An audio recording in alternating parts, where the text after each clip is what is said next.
തടിച്ചുകൂടിയ എൻ്റെ പ്രിയപ്പെട്ട സഹപ്രവർത്തകർ, ഏറെ സന്തോഷത്തോടെയും അതിലേറെ അഭിമാനത്തോടെയുമാണ് ഞാൻ ഇന്ന് ഈ വേദിയിൽ നിങ്ങളുടെ മുന്നിൽ നിൽക്കുന്നത്. 2021 KPCC അധ്യക്ഷനായി എത്തിയത് മുതൽ ഇന്ന് ആ ചുമതല ഒഴിയുന്നതുവരെ കോൺഗ്രസ് പ്രസ്ഥാനത്തെ ശക്തിപ്പെടുത്താനും സമരോത്മുഖമായ സമരമാർഗത്തിലൂടെ കൂടുതൽ ജനകീയമാക്കാനും എനിക്ക് കഴിഞ്ഞു എന്ന് ഞാൻ വിശ്വസിക്കുന്നു. അതിനെനിക്ക് നിങ്ങൾ ഓരോരുത്തരോടും എനിക്ക് കടപ്പാടുണ്ട്. നിങ്ങളുടെ പിന്തുണയും എനിക്കുണ്ടായിരുന്നു എന്ന് ഞാൻ ഈ സന്ദർഭത്തിൽ ഓർക്കുകയാണ്. ഞാൻ അധ്യക്ഷനായിരുന്ന കാലയളവിൽ നിയമസഭാ തദ്ദേശ സ്ഥാപനങ്ങളിലേക്ക് നടന്ന എല്ലാ തിരഞ്ഞെടുപ്പിലും മികച്ച വിജയം നേടാൻ നമുക്ക് സാധിച്ചിരുന്നു. നിങ്ങൾ അധ്വാനിച്ചു കഷ്ടപ്പെട്ട് വിയർപ്പൊഴുക്കി ജനങ്ങളുടെ മുമ്പിൽ കൈകൂപ്പി വോട്ട് വാങ്ങി ആ നിലയിലേക്ക് കോൺഗ്രസിനെ എത്തിക്കാൻ നിങ്ങൾക്ക് സാധിച്ചു. അതിന് നിങ്ങളോടൊപ്പം നിൽക്കാൻ എനിക്ക് സാധിച്ചു എന്നത് എൻ്റെ രാഷ്ട്രീയ പ്രവർത്തനത്തിൽ ചാരിതാർത്ഥ്യത്തിൻ്റെ കാലഘട്ടമാണ് എന്ന് പറയാതിരിക്കാൻ എനിക്ക് നിർവാഹമില്ല. തിരഞ്ഞെടുപ്പുകളിൽ തിളക്കമാർന്ന വിജയം നേടാൻ സാധിച്ചു. ചേലക്കരയിൽ പരാജയപ്പെട്ടെങ്കിലും CPMൻ്റെ ഭൂരിപക്ഷം അവരുടെ കോട്ടയിലെ കുത്തനെ കുറക്കാൻ എനിക്ക് തോന്നുന്നു 20,000 വോട്ടാ 40,000 വോട്ടായിരുന്നു ആദ്യത്തെ ഭൂരിപക്ഷം. അത് 13,000-ലേക്ക് താഴ്ത്തി കൊണ്ടുവരാൻ നമുക്ക് സാധിച്ചു. നിർഭാഗ്യത്തിനാണ് നമ്മുടെ സഹോദരി എന്നവിടെ പരാജയപ്പെട്ടത് എന്ന് ഞാൻ ഓർക്കുകയാണ്. നമ്മൾ മുൻപോട്ടേ പോയിട്ടുള്ളൂ, പിറകോട്ട് പോയിട്ടില്ല.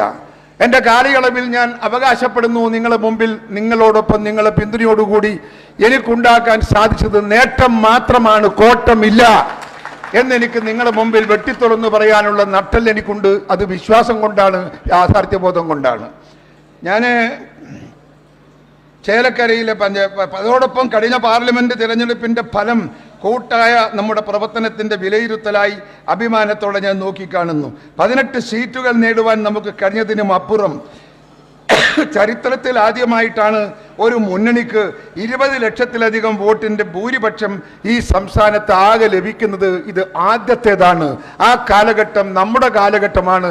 ആ കാലഘട്ടത്തിലും അഭിമാനിക്കാൻ നിങ്ങൾക്കും എനിക്കും അവകാശമുണ്ട്. ആ അവകാശം നിങ്ങൾക്ക് ഞാൻ നൽകുകയാണ്. തദ്ദേശ സ്ഥാപനങ്ങളിലേക്ക് നടന്ന എല്ലാ ഉപതെരഞ്ഞെടുപ്പുകളിലും എല്ലാ ജില്ലകളിലും മികച്ച പ്രകടനം കാഴ്ചവെക്കാനും എതിരാളികളെ പരാജയപ്പെടുത്താനും നിരന്തരം നമുക്ക് സാധിച്ചു. കോൺഗ്രസിൻ്റെയും UDFൻ്റെ ജനകീയ അടിത്തറ ശക്തമാണെന്ന് പ്രകടമാക്കുന്നത് കൂടിയാണ് ഈ ഉപതെരഞ്ഞെടുപ്പ് ഫലങ്ങൾ. ക്യാമ്പസുകളിലെ KSU ഒരു തിരിച്ചുവരവ് നടത്തി കേരളത്തിൽ. നിങ്ങളത് മനസ്സിലാക്കിയോ? തിരുവനന്തപുരം മുതൽ കാസർഗോഡ് വരെയുള്ള ജില്ലകളിൽ പിറകോട്ട് പോയിരുന്ന വർഷങ്ങളായി കോളേജുകൾ നഷ്ടപ്പെട്ടു പോയ 100 കണക്കിന് കോളേജുകൾ നിങ്ങളെ പ്രിയപ്പെട്ട KSUവിൻ്റെ മക്കൾ ജീവൻ കൊടുത്തും തിരിച്ചു പിടിച്ചു എന്നത് നമ്മുടെ കാലഘട്ടത്തിൻ്റെ ഒരു പ്രത്യേകതയാണ്. അവർക്ക് താങ്ങായി, അവർക്ക് തണലായി, അവർക്ക് സഹായമായി, അവർക്ക് പിന്തുണയായി അവരുടെ പിറകിൽ കേരള പ്രദേശ് കോൺഗ്രസ് കമ്മിറ്റി നിന്നു എന്ന യാഥാർത്ഥ്യബോധം ഇവിടെ KSUവിൻ്റെ കുട്ടികളുണ്ടെങ്കിൽ അവരത് കൈമുട്ടി സ്വീകരിക്കുമെന്ന് ഞാൻ വിശ്വസിക്കുകയാണ്. അതൊരു യാഥാർത്ഥ്യമാണ് എന്നതാണ് സത്യം. അതുകൊണ്ട് തന്നെ അതിൻ്റെ പ്രയോജനം തിരഞ്ഞെടുപ്പിന് ലഭിക്കുകയും ചെയ്തു. CUC എന്നത് എൻ്റെ ഒരു വളരെ സ്വപ്ന പദ്ധതിയായിരുന്നു. പക്ഷേ അത് പൂർത്തിയാക്കാൻ നമുക്ക് സാധിച്ചില്ല. 40,000 CUCകൾ രൂപീകരിച്ചെങ്കിലും നിർഭാഗ്യവശാൽ അത് നമുക്ക് മുന്നോട്ട് കൊണ്ടുപോകാൻ കഴിഞ്ഞില്ല എന്ന ദുഃഖം എനിക്കുണ്ട്. അത് ഞാൻ ഏൽപ്പിക്കുന്നു എൻ്റെ പ്രിയപ്പെട്ട സഹപ്രവർത്തകൻ, എൻ്റെ പിൻഗാമി ശ്രീ സണ്ണി ജോസഫിനെ ഞാനത് ഏൽപ്പിക്കുകയാണ്. നമുക്ക് CUC പൂർത്തീകരിക്കണം സണ്ണി. എന്ത് വില കൊടുത്തു നമുക്കത് ഉണ്ടാക്കണം. അത് നമ്മുടെ പാർട്ടിയുടെ ശക്തമായ ഒരു ആയുധമാണ് എന്ന യാഥാർത്ഥ്യം അനുഭവിക്കുന്നവർ ഇവിടെ ഉണ്ട് എന്ന് എനിക്കറിയാം. എന്നെ വിളിച്ചവരും അതിപ്പോഴും എന്നെ പ്രകീർത്തിക്കുന്നവരും ഈ യോഗത്തിൻ്റെ അകത്തുണ്ട് എന്നതുകൊണ്ടാണ് ഞാൻ ആത്മധൈര്യത്തോടെ ഞാനത് പറയുന്നത്. ബ്ലോക്ക് കോൺഗ്രസ് കമ്മിറ്റി ഭാരവാഹികൾക്ക് 2 ദിവസം നീണ്ടു നിന്ന ഒരു 2 മേഖലാ ക്യാമ്പുകൾ സംഘടിപ്പിച്ചു. തദ്ദേശ തിരഞ്ഞെടുപ്പ് മുന്നൊരുക്കങ്ങളുടെ ഭാഗമായി Rajiv Gandhi institute of development studies ഓഫീസിൽ വെച്ച് സ്റ്റഡീസിൽ വെച്ച് ദ്വിദിന പഞ്ചായത്ത് രാജ് പരിശീലനം തിരഞ്ഞെടുക്കപ്പെട്ട 200-ൽ പരം പ്രവർത്തകന്മാർക്ക് നമ്മൾ നൽകി കഴിഞ്ഞു. 200 പേർക്ക് അവർക്ക് പരിശീലനം കൊടുത്തു കഴിഞ്ഞു. തുടർന്ന് നിയോജക മണ്ഡലം അടിസ്ഥാനത്തിൽ പരിശീലകർക്കുള്ള പരിശീലന പരിപാടി 5 ജില്ലകളിൽ അത് പൂർത്തിയായി. വികസന ശില്പശാലകൾ സംഘടിപ്പിക്കുകയായിരുന്നു അടുത്ത പദ്ധതി. വോട്ടർ പട്ടിക പ്രവർത്തനങ്ങൾ പരിശീലിപ്പിക്കുന്നതിന് വേണ്ടി BLA-മാരെയും വാർഡ് പ്രസിഡന്റുമാരെയും പരിശീലിപ്പിക്കുന്നതിനായി 282 ബ്ലോക്കുകളിൽ നിന്ന് തിരഞ്ഞെടുക്കപ്പെട്ട മാസ്റ്റർ ട്രെയിനർമാരുടെ ഏകദിന സംസ്ഥാന പരിശീലന പരിപാടി KPCC-യിൽ നടന്നു. ഇതിൻ്റെ തുടർച്ചയായി കേരളത്തിലെ 282 ബ്ലോക്കുകളിൽ BLA-മാർക്ക് വാർഡ് പ്രസിഡന്റുമാർക്കുള്ള പരിശീലനം മാസ്റ്റർ ട്രെയിനർമാരെ ഉപയോഗിച്ച് നടത്താൻ പോകുകയാണ് നമ്മൾ. എല്ലാ തരത്തിലും സംഘടനയെ ചലിപ്പിക്കാൻ കഴിഞ്ഞതിൽ ഞാൻ അഭിമാനം കൊള്ളുന്നു. ആസന്നമായ തദ്ദേശ നിയമസഭാ തിരഞ്ഞെടുപ്പുകളെ നേരിടാൻ ശക്തമായ കർമ്മ പദ്ധതികൾ തയ്യാറാക്കിയാണ് നാം മുന്നോട്ട് പോകുന്നത്. തദ്ദേശ സ്ഥാപനങ്ങളിലേക്കുള്ള തിരഞ്ഞെടുപ്പ് പ്രവർത്തനങ്ങളുമായി നാം മുന്നോട്ട് പോകുകയായിരുന്നു. 19,000-ഓളം വാർഡ് കമ്മിറ്റികളിൽ പ്രസിഡന്റുമാരെ നിയമിക്കാൻ നമുക്ക് സാധിച്ചു. 19,000 വാർഡ് പ്രസിഡന്റുമാരെ നിയമിക്കാൻ, അവിടെ എല്ലാം ID കാർഡ് കൊടുക്കാൻ കേരള പ്രദേശ് കോൺഗ്രസ് കമ്മിറ്റിക്കും നമ്മുടെ ജില്ലയിലെ ജില്ലാ കമ്മിറ്റികൾക്കും സാധിച്ചു എന്ന് പറയുന്നത് ചരിത്രത്തിൽ ആദ്യമാണെന്ന് നിങ്ങൾ ഓർക്കണം. ഞാൻ കാസർഗോഡ് ഈ പരിപാടിക്ക് പോയപ്പോൾ നമ്മുടെ കർണാടകയിലെ നമ്മുടെ DK ശിവകുമാർ വന്നിരുന്നു.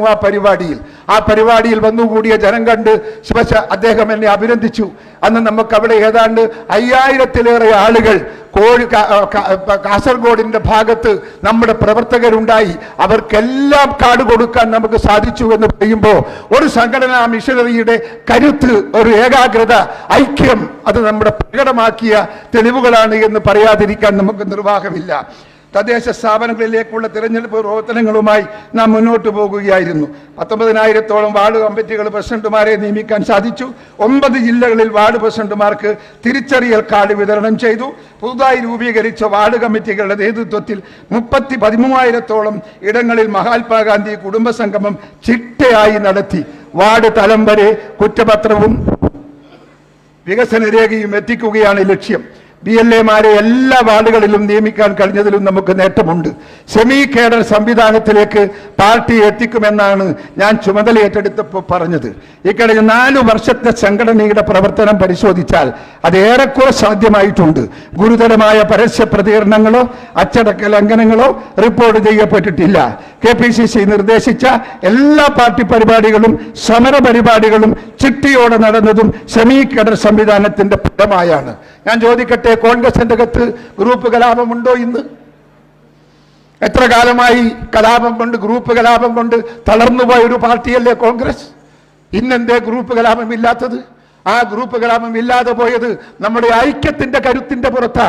ആ ഐക്യത്തിന് പിന്തുണ നൽകിയവർ നിങ്ങളെ മുമ്പിൽ ഞാൻ നമിക്കുന്നു എന്ന് ഞാൻ ഓരോ ആളോടും നേരിട്ട് പറയുന്നതിന് തുല്യമായി വാക്ക് നിങ്ങൾ മുകളിലെടുക്കണം. ഓരോ ആളോടും ഞാൻ നേരിട്ട് പറയുന്നതായി നിങ്ങൾ മുകളിലെടുക്കണം. നിങ്ങളുടെ പിന്തുണയാണ്, നിങ്ങളാണ് അതിന്റെ പിന്തുണ, നിങ്ങളാണ് എൻ്റെ പ്രേരക ശക്തി. ആ പ്രേരക ശക്തിയായ നിങ്ങളോടൊപ്പം ഇനിയും ഞാൻ നിങ്ങളോടൊപ്പം ഉണ്ട്. പ്രസിഡന്റ് സ്ഥാനം ഒഴിഞ്ഞത് എനിക്കൊരു പ്രശ്നമല്ല. ഈ പാർട്ടിയുടെ എല്ലാ പ്രവർത്തനത്തിനു മുമ്പിൽ ഞാൻ നിങ്ങളോടൊപ്പം ഉണ്ടാകുമെന്ന് നിങ്ങൾക്ക് ഞാൻ വാക്ക് നൽകാൻ ആഗ്രഹിക്കുകയാണ്. നമുക്ക് തകരണം, നമുക്ക് ജയിക്കണം, നമുക്ക് ഭരിക്കണം. ആ ഭരണരംഗത്ത് കോൺഗ്രസിന്റെ കരുത്ത് കാണിക്കാൻ നമുക്ക് സാധിക്കണം. CPM-നെതിരെയുള്ള പോരാട്ടത്തിന്റെ മുമ്പിൽ നിങ്ങളോടൊപ്പം ഒരു പടക്കുതിര പോലെ ഞാൻ എന്നുമുണ്ട് എന്ന് നിങ്ങൾക്ക് ഞാൻ വാക്ക് നൽകുകയാണ്. സമരപരിപാടികളും സംഘടനാ പരിപാടികളും, ശാസ്ത്രവേദി, പോളി ആൻറ്റി റിസർച്ച് കമ്മിറ്റി, സംസ്കാര സാഹിതി എന്നിവ പുനഃസംഘടിപ്പിച്ച് പുതിയ ചെയർമാൻമാരെ കൊണ്ടുവരാൻ നമുക്ക് സാധിച്ചു. KPPC ആസ്ഥാനത്ത് PT തോമസിന്റെ സ്മരണാർത്ഥം മികച്ചൊരു ലൈബ്രറി സ്ഥാപിക്കാൻ നമുക്ക് കഴിഞ്ഞതിൽ സന്തോഷമുണ്ട്. കോൺഗ്രസിന്റെ ചരിത്രത്തിൽ ഇതുപോലെ സമരപരിപാടികളും പ്രക്ഷോഭങ്ങളും നടന്ന കാലമില്ല. നിയമസഭ, രാജ്ഭവൻ മാർച്ചുകൾ, കളക്ട്രേറ്റ് മാർച്ചുകൾ, റേഷൻ കടകൾ മാർച്ചുകൾ, മുന്നിൽ പ്രതിഷേധങ്ങളെ എന്നിവ സംബന്ധിച്ച വൈദ്യുതി നിരക്ക് വർധന, കെട്ടിട നികുതി വർധനവ്, വെള്ളക്കരം വർധനവ്, ആരോഗ്യ മേഖലയിലെയും ആഭ്യന്തര വകുപ്പിന്റെയും വീഴ്ചകൾ, തൊഴിലാളി വഞ്ചന, പിൻവാതിൽ നിയമനം, ഇന്ധന വിലവർധനവ്, അവശ്യം സാധനങ്ങളുടെ വിലവർധനവ്, സർക്കാർ സ്പോൺസേഡ് അഴിമതി, അക്രമം എന്നിവയ്ക്കെതിരെ ജില്ലാ, ബ്ലോക്ക്, മണ്ഡലം തലങ്ങളിൽ ശക്തമായ പ്രക്ഷോഭങ്ങൾ നമ്മൾ കേരളത്തിൽ സംഘടിപ്പിച്ചു കഴിഞ്ഞു. കേന്ദ്ര സംസ്ഥാന സർക്കാരുകളുടെ ജനദ്രോഹ നടപടികൾക്കെതിരെ നിരന്തരമായ സമര പരിപാടികൾ സംഘടിപ്പിച്ചു. ഏതാനും ദിവസം മുമ്പാണ് തിരുവനന്തപുരത്തെ ഇളക്കിമറിച്ച ഭരണഘടനാ സംരക്ഷണ റാലി നമ്മൾ നടത്തിയത്. ഞെട്ടിപ്പോയി ഇവിടുത്തെ പ്രതിപക്ഷം. തിരുവനന്തപുരത്തെ അന്നത്തെ പ്രകടനം ജനങ്ങളെ അമ്പരപ്പിച്ചു. സത്യത്തിൽ ഞാൻ KPCC പ്രസിഡന്റായത് മുതൽ പാർട്ടിയുടെ പരമോന്നതമായ എക്സിക്യൂട്ടീവ് KPCC ഓഫീസിൽ ചേരാനുള്ളതിന് പുറമെ 2-3 ദിവസം രാവും പകലും നീണ്ടു നിൽക്കുന്ന ക്യാമ്പ് എക്സിക്യൂട്ടീവ് ചേരാൻ സാധിച്ചതിൽ എനിക്ക് വലിയ അഭിമാനമുണ്ട്. 2022 കോഴിക്കോട് നവസങ്കല്പ ചിന്തൻ ശിബിർ സംഘടിപ്പിച്ചത് സംഘടനാ പ്രവർത്തനത്തിന് ദിശാബോധം നൽകാൻ സാധിച്ചു. തുടർന്നുള്ള 2 വർഷങ്ങളിലും 3 ദിവസം നീണ്ടു നിൽക്കുന്ന ക്യാമ്പ് എക്സിക്യൂട്ടീവ് വയനാട് നടത്തുവാനും നമുക്ക് നമ്മുടെ മുഴുവൻ നേതാക്കളെ പങ്കെടുപ്പിച്ച് പാർട്ടിയുടെ പ്രവർത്തന പരിപാടികൾക്ക് മാർഗരേഖ ഉണ്ടാക്കാനും സാധിച്ചു എന്നത് നിങ്ങൾക്കെല്ലാവർക്കും അറിയാം. അതിൽ നമുക്ക് അഭിമാനിക്കാം. സംഘടനയെ ഒറ്റക്കെട്ടായി മുന്നോട്ട് കൊണ്ടുപോകാനും ക്രിയാത്മകമായ ചർച്ചകളിലൂടെ സംഘടനയെ ശാക്തീകരിക്കാനും ഓരോ വർഷവും നടന്ന ഇത്തരം പരിപാടികളിലൂടെ സാധിച്ചുവെന്ന് എനിക്ക് അഭിമാനത്തോടെ പറയാൻ സാധിക്കും. 2024 ചേർന്ന എക്സിക്യൂട്ടീവ് മിഷൻ 2025 രേഖ അവതരിപ്പിച്ചു എന്ന് മാത്രമല്ല, പാർട്ടിയുടെ സംഘടനാ തന്ത്രം വിശദീകരിക്കുന്ന കലണ്ടർ തയ്യാറാക്കി അത് ഉള്ളുകൊണ്ടുള്ള പ്രവർത്തനങ്ങളാണ് നാം മുന്നോട്ട് കൊണ്ടുപോയത്.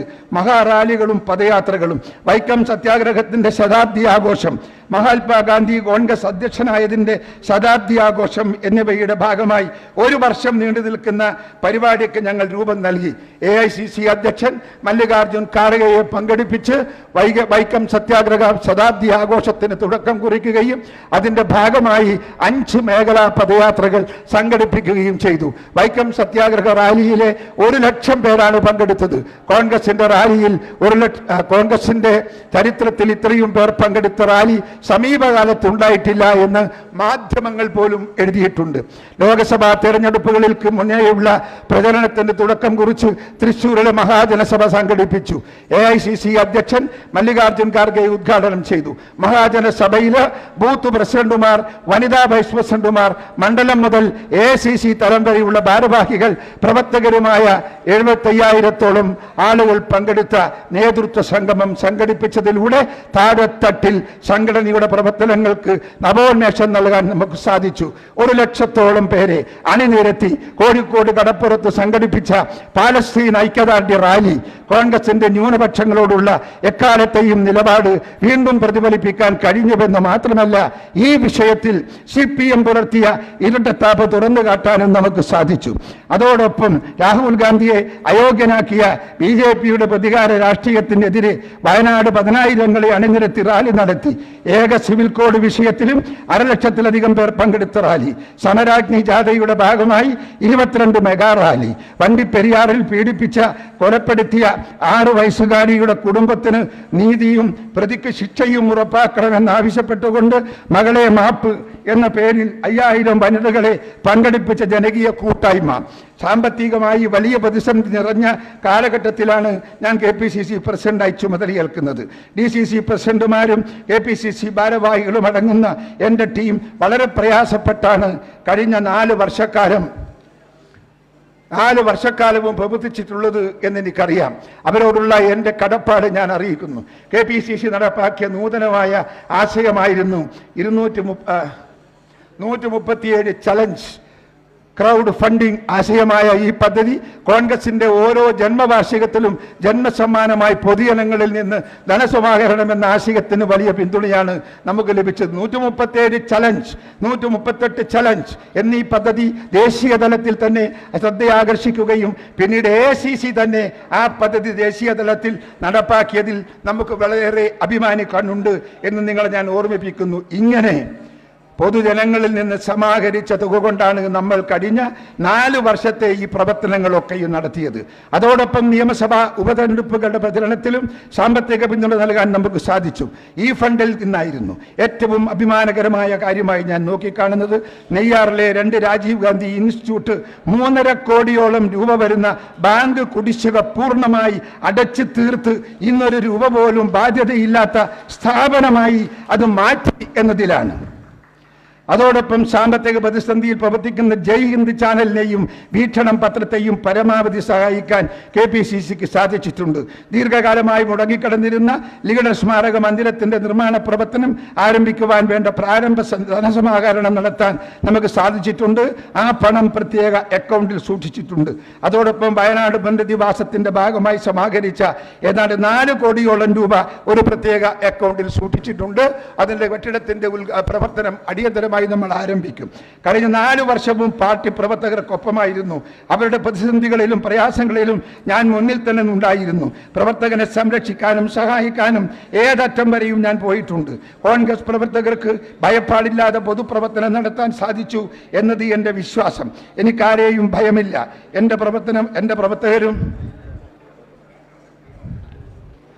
പ്രവർത്തകരും ആരെയും ഭയപ്പെടാനില്ല എന്നതാണ് എൻ്റെ ഒരു രാഷ്ട്രീയ ബോധ്യം. ഭരണകൂടങ്ങളുമായി നോ കോംപ്രമൈസ് എന്നതാണ് എൻ്റെ ലൈൻ. എന്നെ ജയിലിലടക്കാനും കേസിൽ കൊടുക്കാനും ഒക്കെ നോക്കിയവരുണ്ട്. നെഞ്ചിന് 56 ഇഞ്ച് അറിവുള്ളവരോടും ഇരട്ട ചങ്കുള്ളവരോടുമൊക്കെ നോ കോംപ്രമൈസ് എന്ന നിലപാടിലൊന്നും ഞാൻ എന്നും മാറ്റമുണ്ടാക്കിയിട്ടില്ല. ഞാൻ തുടർന്നും പ്രവർത്തിക്കൊപ്പം നിങ്ങളോടൊപ്പം ഉണ്ടാകും. നിങ്ങൾ ഈ അവസരം ഉപയോഗിക്കുന്നു. എനിക്ക് തന്ന സഹകരണത്തിന്, സ്നേഹത്തിന്, പിന്തുണക്ക് ഹൃദയത്തിൻ്റെ ഭാഷയിൽ നന്ദി. അതോടൊപ്പം കഴിഞ്ഞ 4 വർഷക്കാലം KPCC പ്രസിഡന്റ് എന്ന നിലയിൽ എന്നിൽ പൂർണ്ണ വിശ്വാസം, പിന്തുണയും അർപ്പിച്ച AICC നേതൃത്വത്തിനും പ്രിയപ്പെട്ട AICC പ്രസിഡന്റ് മല്ലികാർജുൻ ഖാർഗെജിക്കും എൻ്റെ പ്രിയപ്പെട്ട നേതാവ് രാഹുൽ ഗാന്ധിയോടുമുള്ള എൻ്റെ ഏറ്റവും സ്നേഹവും കടപ്പാടും പങ്കുവെക്കാൻ ഞാൻ ആഗ്രഹിക്കുന്നു. പ്രതിസന്ധി ഘട്ടത്തിലെല്ലാം രാഹുൽ ഗാന്ധി എന്നെ ചേർത്ത് നിർത്തിയിട്ടുണ്ട്. കോൺഗ്രസ് പാർട്ടിയുടെ പരമോന്നത സഭയായ വർക്കിംഗ് കമ്മിറ്റിയിലേക്ക് അംഗമായി ഈ എളിയവനായി എന്നെ നിയമിച്ച നേതൃത്വത്തോട് ഏറെ നന്ദി അറിയിക്കുന്നു. വരാൻ പോകുന്ന നാളുകൾ വിശ്രമരഹിതമായ പ്രവർത്തനത്തിൻ്റെ നാളുകളാണ്. അഴിമതിയിൽ മുങ്ങിക്കുളിച്ച പിണറായി വിജയന്റെ നേതൃത്വത്തിലുള്ള ഇടത് സർക്കാരിൻ്റെ ദുർഭരണത്തിന് അറുതി വരുത്താൻ ഇനി മാസങ്ങളെ ബാക്കിയുള്ളൂ. അതോടൊപ്പം നരേന്ദ്രമോദിയുടെ നേതൃത്വത്തിലുള്ള അഴിമതി നിറഞ്ഞ ഫാസിസ്റ്റ് സർക്കാരിനെയും താഴെ ഇറക്കേണ്ടുന്ന ഉത്തരവാദിത്വം നമ്മളിലാണ് എന്ന ബോധ്യത്തോടെ ഒറ്റക്കെട്ടായി ഒരു മനസ്സായി നമുക്ക് പ്രവർത്തിക്കാം. ഇന്ന് പുതുതായി ചുമതലയെടുക്കുന്ന അഡ്വക്കേറ്റ് സണ്ണി ജോസഫ് എൻ്റെ സ്വന്തം സഹോദരനാണ്. കണ്ണൂർ ജില്ലാ കോൺഗ്രസ് രാഷ്ട്രീയത്തിൽ എനിക്ക് കൈത്താങ്ങായി ചെറിയ കുട്ടിപ്രായത്തിൽ വിദ്യാഭ്യാസം കഴിഞ്ഞ ഉടനെ നാട്ടിൽ വക്കീലായി വന്ന ഉടനെ അന്ന് മുതൽ എന്നോടൊപ്പം എൻ്റെ കൈ പിടിച്ച് എനിക്ക് വേണ്ടി പിന്തുണയും എനിക്ക് വേണ്ടി സപ്പോർട്ടും തന്ന കൊണ്ട് സണ്ണി ഈ പുതിയ പദവിയിലേക്ക് വരുന്നത് ഞാൻ അഭിമാനത്തോടെ നോക്കിക്കാണുകയാണ്. ഈ രാഷ്ട്രീയത്തിൽ വളർച്ച സണ്ണി ജോസഫ് അത് നേടിയെടുത്തത് ഞാൻ അഭിമാനിക്കുന്നു. ഈ കണ്ണൂർ ജില്ലയിലെ കോൺഗ്രസ് പ്രസ്ഥാനം അഭിമാനിക്കുന്നു എന്ന് എനിക്ക് പറയാതിരിക്കാൻ നിർവാഹമില്ല. ഇന്ന് പുതുതായി ചുമതല ഏറ്റെടുക്കുന്ന സണ്ണി ജോസഫിനെ നേതൃത്വത്തിലുള്ള കമ്മിറ്റി കൂടുതൽ ഊർജ്ജസ്വലമായി കൊണ്ടുപോകുന്നതിൽ എനിക്ക് ഉറച്ച വിശ്വാസമുണ്ട്. മികച്ച ഒരു ടീം, കേരളത്തിലെ കോൺഗ്രസിൻ്റെ യുവത്വത്തിൻ്റെ തിളക്കുന്ന രക്തം ഒരു ടീം നമ്മൾ സണ്ണി ജോസഫിന് നൽകിയിട്ടുണ്ട്. അവർ ഈ കേരളത്തിലെ രാഷ്ട്രീയത്തിൽ കോൺഗ്രസിന് അത്യുജ്വലമായ റിസൾട്ട് ഉണ്ടാക്കി കൊടുക്കാൻ സാധിക്കുന്ന ഒരു പുതിയ യുദ്ധസമാനമായ ഒരു ടീമായി മാറണമെന്ന് ഞാൻ എൻ്റെ ചെറുപ്പക്കാരോട് ഞാൻ ആവശ്യപ്പെടുകയാണ്. എല്ലാ രംഗത്തും നിങ്ങളോടൊപ്പം ഞാനുണ്ട്, നാളെയും ഞാനുണ്ട്, എന്നും നിങ്ങളോടൊപ്പം ജീവനോടെയുള്ള കാലത്തോളം കോൺഗ്രസോടും നിങ്ങളോടുമൊപ്പം ഞാൻ ഉണ്ടെന്ന് മാത്രം നിങ്ങളെ അറിയിച്ചുകൊണ്ട് നിങ്ങളോട് ഇങ്ങനെയൊരു വിട ചോദിക്കാൻ ഒരു അവസരം കിട്ടിയത് ഞാനൊരു വലിയ ഭാഗ്യമായി കാണുകയാണ്. എല്ലാവർക്കും നന്ദി, എല്ലാവർക്കും ആശംസകൾ, എല്ലാവർക്കും ഭാഗ്യം. എന്നാ ഇവിടെ നേരത്തെ പറഞ്ഞ CMG കണ്ണൻ്റെ കുടുംബത്തിന് KPCC 5 ലക്ഷം രൂപ ധനസഹായം നൽകുമെന്ന് ഞാനിവിടെ പ്രഖ്യാപിക്കട്ടെ. വളരെ പാവപ്പെട്ട കുടുംബമാണ്, പട്ടിണിയാണ് കുടുംബം, രോഗികളും പട്ടിണിക്കാരുമാണ് കുടുംബം മുഴുവൻ. കണ്ണൻ്റെ കുടുംബത്തെ സഹായിക്കേണ്ടുന്ന ബാധ്യത നമുക്കാണ്, കോൺഗ്രസിനാണ്. അത് നിങ്ങളും എല്ലാ ആളുകളും ഏറ്റെടുക്കണമെന്ന് ഞാൻ സ്നേഹത്തോടെ ആവശ്യപ്പെടുന്നു. നിങ്ങൾക്ക് നമസ്കാരം. ജയ് ഹിന്ദ്.